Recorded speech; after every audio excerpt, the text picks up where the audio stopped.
एक समय की बात है, भगवान गौतम बुद्ध एक गांव में धर्म सभा को संबोधित कर रहे थे।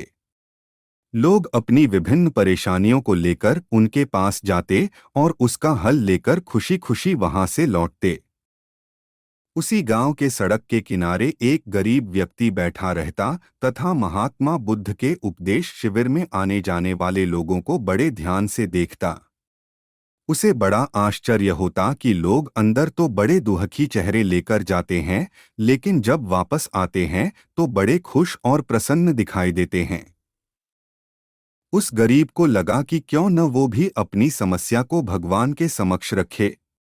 मन में यह विचार लिए वह भी महात्मा बुद्ध के पास पहुंचा। लोग पंक्तिबद्ध खड़े होकर अपनी समस्या को बता रहे थे। जब उसकी बारी आई तो उसने सबसे पहले महात्मा बुद्ध को प्रणाम किया और फिर कहा, भगवान, इस गांव में लगभग सभी लोग खुश और समृद्ध हैं।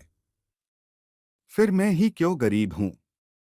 इस पर उन्होंने मुस्कुराते हुए कहा, तुम गरीब और निर्धन इसलिए हो क्योंकि तुमने आज तक किसी को कुछ दिया ही नहीं।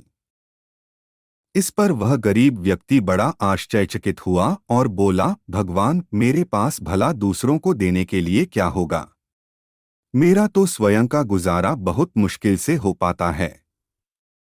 लोगों से भीख मांगकर अपना पेट भरता हूँ।